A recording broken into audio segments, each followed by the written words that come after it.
πάμε τώρα να σας παρουσιάσουμε, κυρίες και κύριοι, την Ελληνοορθόδοξη Εκκλησία των Εσκιμώων. Πραγματικά έτσι όπως τα ακούτε είναι. Με Έλληνα αγιογράφο από τη Λάρισα, ο οποίος πήγε στην Αλάσκα και αγιογράφησε την εκκλησία στο Anchorage, αν δεν κάνω λάθος. Τον βλέπουμε τώρα, είναι ο κύριος Κώστας Θεοδόρου. Θα μας δώσει όλες τις λεπτομέρειες από τη Λάρισα. Καλημέρα. Καλημέρα σας. Το θέμα καλημέρα σας. Καλημέρα στους αγαπητούς τηλεθεατές. Από κάθε άποψη έχει ενδιαφέρον. Το θέμα σας έχει πολλές πλευρές. Ακριβώς. Πώς βρεθήκατε εκεί, πώς αγιογραφείτε λοιπόν μια εκκλησία τώρα στην Αλάσκα? Βρέθηκα περίπου πριν 4 χρόνια με αφορμή την έκκληση της ελληνικής ομογένειας στο χτίσιμο του πρώτου του ναού. Ανταποκρίθηκα, δεν θα μπορούσα να κάνω και αλλιώς, γιατί κέντρισε το πατριωτικό και το θρησκευτικό συναίσθημα. Ήταν μια κίνηση προσωπική, ξεκίνησα φιλοκερδός. Και όλος αυτός ο ενθουσιασμός τελικά θα ότι απέδωσε. Και σαν αποτέλεσμα... Σας βλέπουμε εδώ τώρα επί το έργο, έτσι. Ναι, ακριβώς. Ναι. Λοιπόν, πραγματικά εντυπωσιακό. Ο αγιογράφος από τη Λάρισα που έφτασε μέχρι την Αλάσκα. Πείτε μας εκεί για την υποδοχή των ομογενών σε εσάς, αν ήταν θερμή εκεί στην παγωμένη Πώς είναι κιόλας, πώς είναι μεγάλη η κοινότητα? Η κοινότητα είναι μικρή, αλλά με τα δεδομένα πληθυσμιακά, δηλαδή αναλογικά με τον πληθυσμό, θεωρώ ότι είναι καλή. Απαριθμεί περίπου στα 250 μέλη. Είναι μια κοινότητα η οποία χαίρει εκτίμησης από το κράτος της Αλάσκας και δημιουργεί και κάθε μέρα γράφει ιστορία. Γράφει ιστορία καθένας προσωπικά, είτε σαν επιστήμονας, είτε σαν επιχειρηματίας, είτε σαν προσωπικότητα. Και δεν είναι τυχαίο που έχουν κάνει ένα τεράστιο οικοδομικό συγκρότημα που εκτός από το ναό αποτελείται και από το σχολείο και καλύπτει με πολλές άλλες δραστηριότητες. Πόσο καιρό σας πήρε να ολοκληρώσετε τη διαδικασία αγιογράφησης της συγκεκριμένης εκκλησίας? Δουλεύω διαδοχικά. Τώρα έχω πάει στις 7 φορές.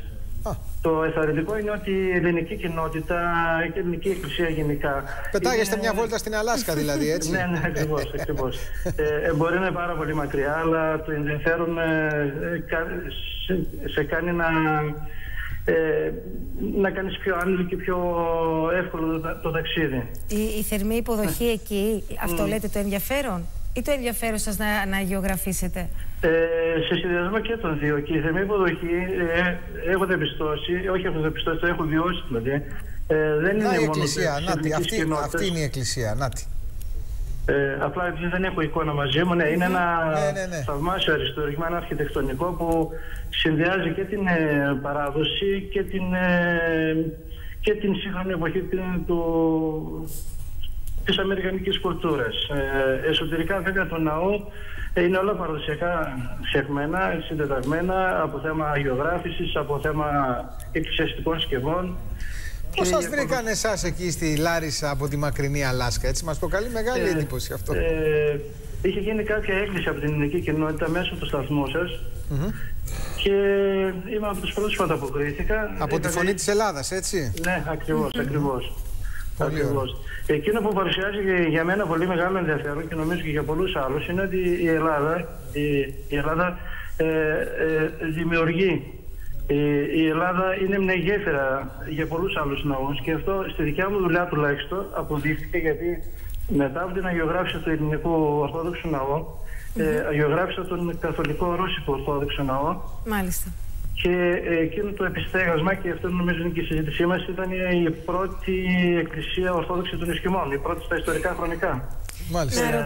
Αυτό είναι συγκλονιστικό, Βασιλική. Να σας ρωτήσω και κάτι έτσι πιο καθημερινό. Δηλαδή, όταν σκέφτομαι Αλάσκα, Εσκιμώοι, σκέφτομαι τις θερμοκρασίες εκεί που είναι τελείως διαφορετικές. Εσείς πώς το αντιμετωπίζετε αυτό? Και πείτε μας πώς είναι η καθημερινότητά σας εκεί δουλεύοντας?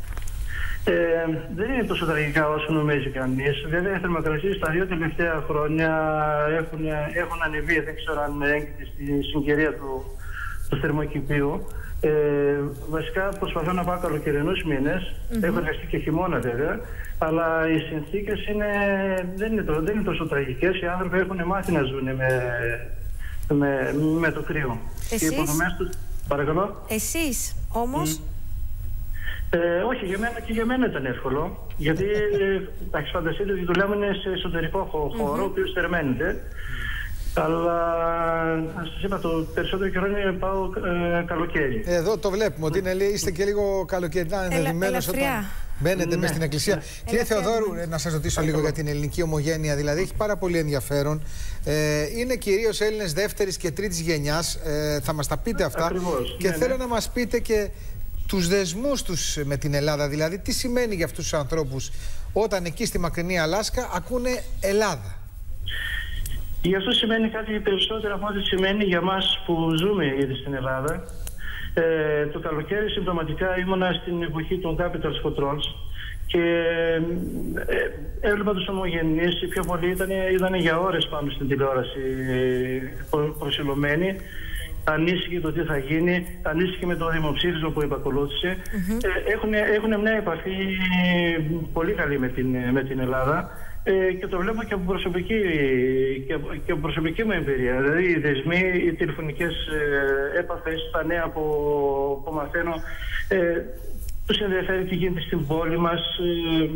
Κάποιοι από αυτούς έχουν επισκεφτεί ήδη την πόλη. Μάλιστα. Κρατάνε επαφές και ενδιαφέρονται πάρα πολύ για τη χώρα μας και τη χώρα τους φυσικά. Να ολοκληρώσουμε λίγο, με ενδιαφέρει πολύ να ακούσω πώς ήταν η καθημερινότητά σας εκεί. Αντέχετε τις συνθήκες τις καιρικές, όπως μας είπατε. Πηγαίνατε στο χώρο εργασίας, αλλά τι άλλο κάνει κάποιος στην Αλάσκα όταν ζει εκεί? Έχουμε δύο περιόδους βασικά, που είναι και καθοριστική. Είναι η περίοδος του καλοκαιριού. Το καλοκαίρι είναι θαυμάσιο στην Αλάσκα. Οι καιρικές συνθήκες είναι άριστες, δεδομένου ότι η υγρασία είναι πάρα πολύ μικρή, πάρα πολύ λίγη, και έτσι κάνει ευχάριστη την ατμόσφαιρα. Βέβαια οι ομορφιές είναι απερίγραπτες και κανείς πρέπει να έχει πάρα πολύ χρόνο να δει πολλά πράγματα. Και μόνο ότι έχω πάει 7 φορές μέχρι τώρα, νομίζω ότι διαπιστώνω ότι δεν έχω δει τίποτα ακόμα. Κάτι τελευταίο για την εκκλησία των Εσκιμώων. Ήρθατε σε επαφή με Εσκιμώους, δηλαδή βρεθήκατε μαζί τους. Είναι πολύ σημαντικό αυτό. Μάλιστα. Εγώ βρέθηκα σε ένα νησί, τον Τσινίγκα. Είναι ένα νησί στον κόρπο του Βαλτές που είχε γίνει μια μεγάλη... είχε γίνει καταστροφή του περιβάλλοντος με την μεγάλη διαρροή του πετρελαίου με τον Βαλτές, θυμάστε. Μάλιστα. Είναι η φυλή των Τσούνκας, είναι ορθόδοξοι όλοι τους.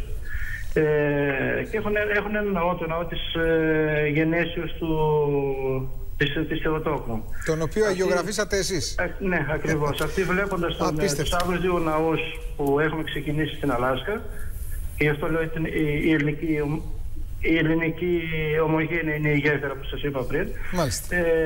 Θέλαν και αυτοί να κάνουν κάτι παρόμοιο. Και για αυτούς ήταν κάτι ξεχωριστό. Φανταστείτε, όταν τελείωσα το ναό και στο εγγένεια παρευρέθηκε όλο το χωριό και άλλοι μακρινοί ομοεθνείς τους, τους έβλεπα ότι κοιτούσαν να ταινίζανε την οροφή του ναού με πολύ ευλάβεια. Ναι. Κύριε Θεοδόρου, σας ευχαριστούμε πάρα πολύ, κυρίες και κύριοι. Σας ευχαριστώ. Ο Λαρισινός αγιογράφος που αγιογράφησε την Ορθόδοξη Εκκλησία των Εσκιμών στην Αλάσκα. Τίποτα άλλο, δεν χρειάζεται, μόνο αυτός ο τίτλος. Μοναδική εμπειρία, κυριολεκτικά. Να είστε καλά, καλημέρα. Καλημέρα, σας ευχαριστώ.